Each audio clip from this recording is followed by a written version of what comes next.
To je stříkovací čerpadlo, 12 válec, jo. Je to typ K, jo, je to tam vidět, takže to je stříkovací tlak. To je s konstantním počátkem střiku, neboli motor T1. Jo, a tady je vidět funkce turbokorektorů a vlastně přidávače paliva při startu. Jo. Tenhle ten spínač by nám tady hlásil tady na tomhle dorazu. Jo, když se spojí tohleto, přikostří se, tohle šlo na kontrolku do kabiny, že bude jako startovací dávka, že možno startovat. Jo. Takže tady je připojení oleje, olejový připojení na přidavač paliva automatický. Tohle je vlastně připojení, tlakový připojení ze sání. Tohle je turbokorektor, přetlakový turbokorektor. Jo? Já to nebudu napojovat na vzduch, ukážu tu činnost následovně. Tady budu ovládat přes tu páku, že jo, budu ovládat tu řebenovou tyč, která je vevnitř a je vidět i tady vzadu, jak chodí, takže já ji tady ukážu, jak funguje. Jo. Takže teď je to vlastně jako studený motor s nulovým mazáním, jo, to znamená vyplej, ten motor stojí, to znamená, že sem nejde přívod tlaku mazacího, jo, oleje, přívod tlakového oleje a tudíž je tenhle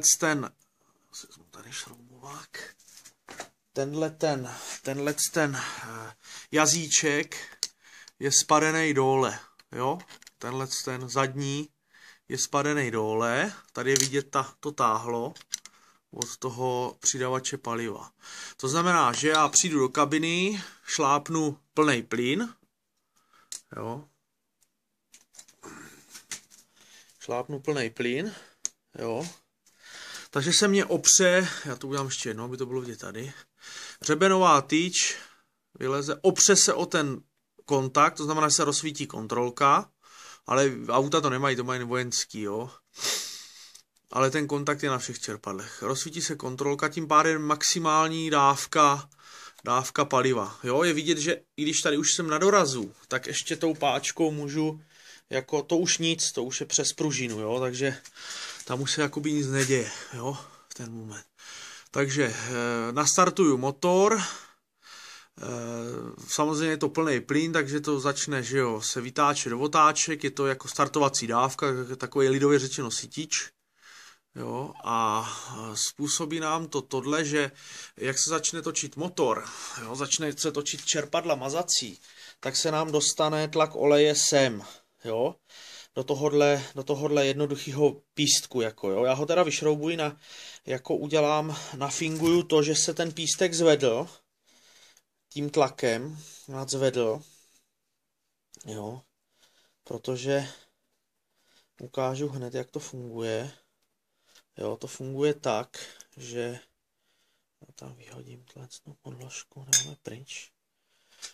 Jakmile se dostane do tohohle tlak oleje, tak se tenhle ten pístek, tenhle ten dřík se nadzvedne. Jo? Dostane se sem tlak oleje. Jo, je to tady vidět. Ty dírky jsou tady vidět. Sem se dostane tlak oleje do těch dírek, ten pístek se takhle nadzvedne. To znamená, že se zvedne, udělá nám tohle, já jsem nechal teda schválně ten plný plyn, udělá nám tohle, že nám tohle odskočí, jo. Teď to tam bude vidět. Jo, to se nadzvedlo. Tím pádem ze zadu je vidět, že tam je doraz, jo. Tady je doraz. Jo. Já to ještě ukážu jednou. Tady je doraz. Jo, když ten pístek půjde, nám to zase zatlačí, já to udělám šroubovákem, jo, šroubovákem to tam zatlačím, místo toho, jako když vypnu motor a klesne tlak mazací, tak se ten pístek stlačí dolů. Tím pádem můžu zase nastavit startovací dávku až na doraz. Jo, je to vidět? Na doraz. Jo, můžu chodit až na doraz. Až se mačká ten spínač. Jakmile povolí pístek, tak to zase odskočí a další přidání plynu už není na startovací dávku. Jo? Ta startovací dávka spočívá v tom, že ty elementy jednotlivý se otočí ještě víc. Jo? Takže tohle se opře jenom o doraz a to je standardní běh, chod motoru. Jo? Ubráno, plný plyn. Ubráno, plný plyn. Jo? Takhle se jezdí prostě. Jo? Až k tomu dorazu. Jo? Tak, bum, bum, bum. Takže teď se dostaneme k turbokorektoru, který je jenom k motoru turbo, jo? To znamená 12 válec turbo. Ta část vlastně se předělává na střikovací čerpadlo 10 válců a dělá se vlastně taková úprava pro motory, turbomotory, jo? 10 válcový, jo? Protože u každého turbomotoru musí být ten korektor, aby zajistil ještě při zvýšení tlaku v sání, aby zajistil ještě přidání dávky paliva. Zase, zopakuju to znova, přidání dávky paliva spočívá v pootočení ještě těch jednotlivých elementů ještě víc, jo? To znamená, ta hřebenová tyč musí jít ještě o kousek dál. Jo, tato, jak jsme si vysvětlovali, jo. Tenhle ten plíšek je tady vidíte jenom kvůli dorazu, jenom kvůli spínači. Tam ten váleček zezadu, jak jsme si ukazovali, tak to je vlastně hlavní ten blokovací mechanismus, jo. Takže takhle my jedem, jo. My takhle jezdíme prostě a teď nastane sání přetlak. To znamená, já teda nastavím jakoby plný plyn, že jedu do kopce, tam jsem to zajistil a tenhle ten mechanismus funguje přetlakovým způsobem, takže jakmile do tohohle vnikne tlak, do tohohle šroubu, tady to je ucpaný, že jo, teď kvůli jako uskladnění, tak ta membrána se vytlačí dolů, jo, já to nasimuluju, nebudu sem pouštět tlak, nasimuluju to, nic tomu neudělám, když takhle jednoduše, jenom malinko, takhle malinko to funguje, to je celý, jo, to je řádově, řekněme, já nevím, milimetr, jo? Milimetr. A je vidět, že i ta hřebenová tyč, jelikož je jako zašponovaná jako plný plyn, když mám, tak se malinko ještě pohne asi o milimetr dozadu. A to v tom případě nastane takhle. Jo, jedu do kopce, najednou si to zvýší se tlak v sání, jo, a tohle to udělá cvak. O milimetr. Jo, v ten moment nastává ještě po otočení těch hřebenových tyčí. Jo, je to minimální, protože ten motor jako není nějak plně přeplňovaný, ten tlak v tom sání je jenom nějakých maximálně 0,6 barů, jo. Běžně za jízdy to dosahuje 0,3, 0,4, jo.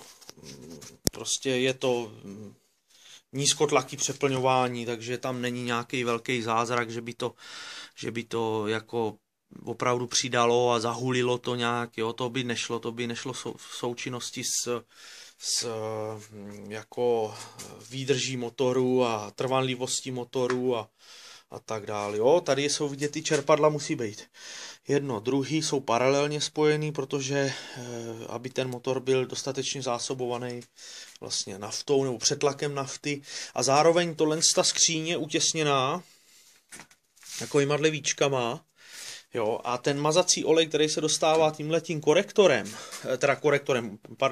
tady, tímhletím automatickým přidavačem, je tady vidět, že v té trubičce je dírka. Takže tou trubičkou se dostává ten olej do té skříně. Z téhle skříně jde, já to ukážu šroubovákem, jde tady touhle dírkou, protíká do skříně stříkovacího čerpadla, maže z celý stříkovací čerpadlo a tudyma to je přepad oleje. Jo? Tudyma se vrací tady jen taková krátká propojka do klikové skříně, ta je tady zhruba někde, ten šroub, a vrací se ten olej zpátky do motoru. Takže to se vlastně plní teplým olejem, jo? Nebo mazacím olejem. Proto tady je vidět, že to čerpadlo je malinko použitý, takže tam je vidět černý, protože tam šel olej z motoru. Jo, takže to takhle funguje prostě do kopce, jenom malinko si to takhle přidá, jo. Jenom takhle, skutečně jenom tady je to vidět ta mezera, Jo, dalo by se to i změřit. Jo, kolik to funguje. Vezmu měrky spárový. Podíváme se na to. Zkusíme, kolik to ukazuje. Mějím vůli a uvidíme. Jo. Takže tam zkusíme nějakých 0,5 mm strčit. 0,5. No, to je blbě vidět. No. Jo, 0,50, jo. Teď zkusíme 0,50. Strčit mezi teda tu vůli toho, jo, ani tu 0,50 tam nedám, jo. Takže to nebude ani 0,50, jo. Se ještě podíváme. Podíváme se ještě. Co by to mohlo být? Jo, takže tam najdeme nějakou 0,56, 0,30, 0,40. Zkusíme tam na 0,40.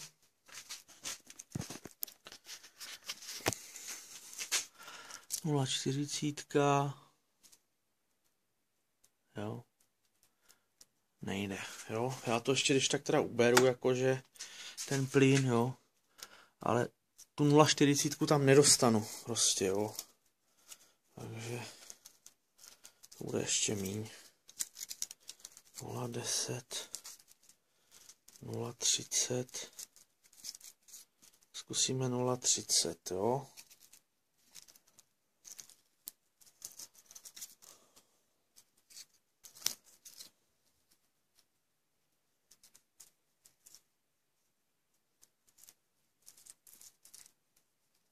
Nula 0,30. Jako ta tam taky nejde, jo. Ta tam taky nejde. Takže to zkusíme ještě probát. Jináč.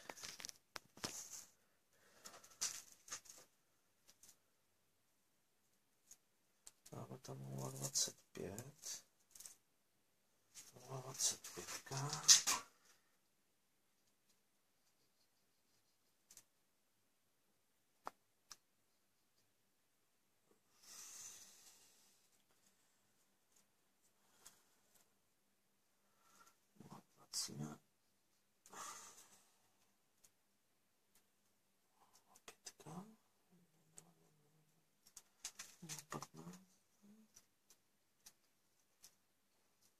Něco takového.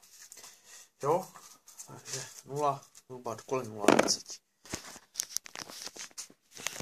Takže takhle jednoduše to funguje. Celý. To je celý. Jo, tady je spínač na motorovou brzdu. Jo, ten funguje, pokud jsou otáčky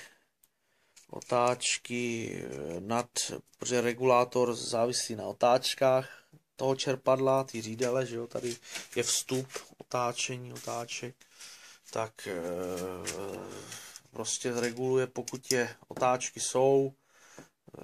Jedna z podmínek pro sepnutí motorové brzdy, pokud jsou otáčky, tak nám tady funguje kostra. Jo? Zase to samý, ten spínač je de facto stejný.